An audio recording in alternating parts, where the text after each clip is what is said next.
At the beginning of the ministry of Jesus the Christ, in the Middle East portion of his journey, of his ministry, Jesus the Christ, when he was baptized by John the Baptist, and it was reported that the heavens opened and there was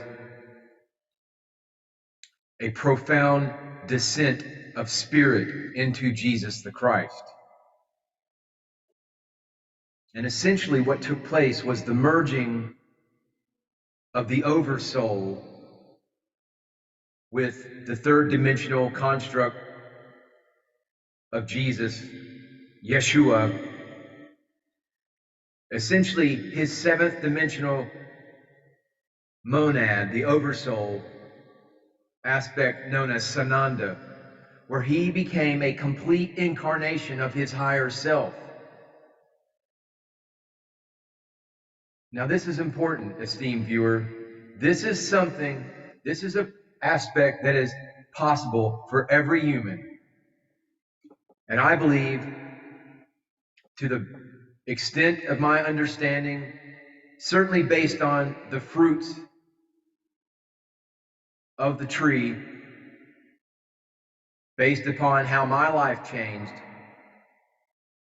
not saying that it was as momentous as an occasion as what Master Yeshua, Jesus, Sananda experienced when his seventh dimensional Sananda oversoul aspect merged with his third dimensional Jesus aspect, which raised him up to his fourth dimensional Yeshua aspect, where he became a complete incarnation of his higher self. I believe that on September 24th, 2021, with the activation of my Kundalini energies that surged through me with the most powerful experience of my entire life, culminating in my crown chakra activation and a complete change in my life, that involved saying my oath, consciously making my oath to God, if you will, to source, what my path would be from there on. But this is something that is possible for every human being. And I'm going to share the words of Sananda, of Jesus, of Yeshua, where he says, when he was asked what was the purpose for his life as he envisioned it, Sananda Jesus answers, one of my great purposes was to be a rule breaker in the most cosmic sense of that concept, to come and shake to the foundations of this earth the concepts of the limitations that people were living in and will continue to live in and still continue to live in to this day, to manifest the impossible through the miracles, through the resurrection, through just living my life as a free human being in the midst of a very structured, limited, stupid culture. And part of that structured, limited, stupid culture is our beliefs that we are less than what Jesus became, that we are incapable of connecting our higher aspect, our higher soul aspect, that our seventh dimensional avatar, monad, oversoul, it can't connect with our third dimensional reality. Well, that's not true. That's simply not true. And we've been misled. The system that is in place, that is being dismantled before our very eyes and will continue to be dismantled exponentially.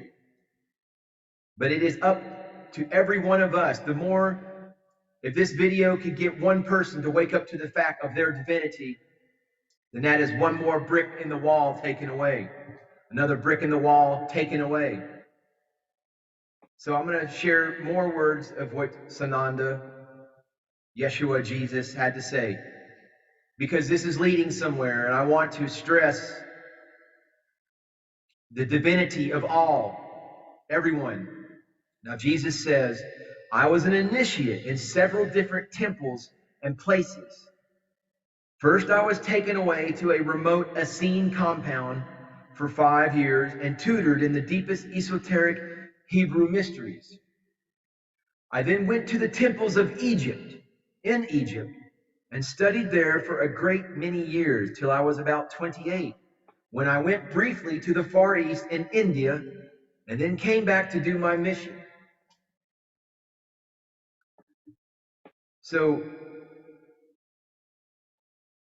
the temples of Egypt. So you see there's a progression before his story picks up at the age of 30, where his ministry began, I guess, for the Middle East, but he was also in the Far East.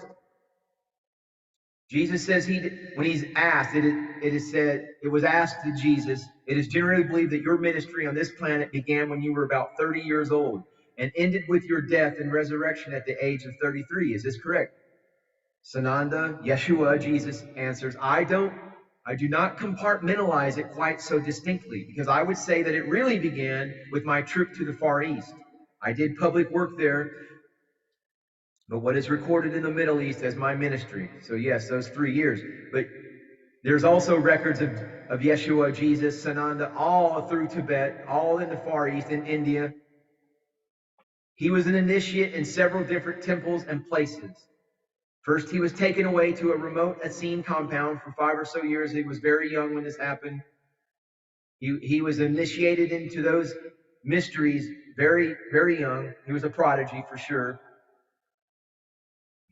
But he went to the temples in Egypt and studied there for a great many years. And here's where I encounter pushback.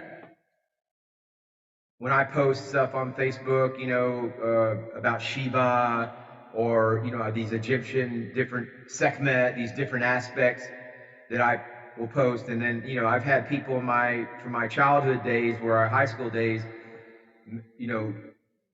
blatantly make the comment like, ignorantly associating child sacrificing with Shiva, just because Shiva's got blue skin and it's wearing a necklace of skulls.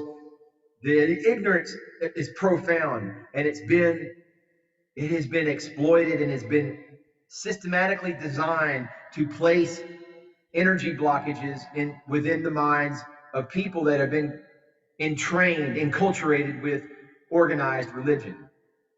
But the Hindus, the Egyptians, all of those ancient traditions believed in one God, in one source of all creation, in one God who was self-produced, self-existent, immortal, invisible, eternal, omniscient, almighty, etc. This one God was represented through the functions and attributes of his domain. These attributes were called the Neteru. Masculine singular Neter, feminine singular Netert. The terms gods and goddesses are a misrepresentation of the Egyptian term Neteru. Because what happens is as we all accept our divinity, as we all accept our divine responsibility and our power and become self-empowered, yes, we rise up in our divine status, where we are perceived by gods as gods by those who are still trapped within the third dimension. If the term gods and all this triggers your religious trauma syndrome, think of it as a metahuman. When you rise in your metahuman status, you are not beholden to your ego. You're living with spiritual technologies. You have a clear conduit to source. You are channeling divinity. You are channeling your self-empowerment. And at that point, you have become as a God. You have become as a Christ when you accept your inner Christ consciousness. That is what A Course in Miracles is all about. When a person sees through the illusions of the ego and begins to follow the Holy Spirit and stay within their God mind and trust God and trust the universe, however you want it, whatever words you see, it's just words that get people all caught up and arguing and baiting and in their left ego mind. And that defeats the purpose. So you are meant to experience the same path that that Jesus the Christ, third dimensional Jesus, which is a Greek name,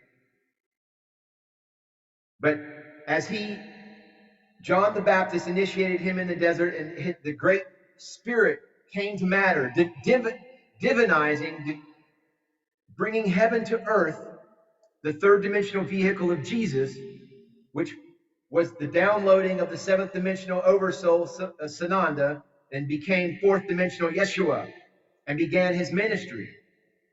It is the same destiny of each of you watching this video right now. If you agree, I want you to hit the subscribe button, leave this video a thumbs up, and accept your divinity upon the golden path to the new earth.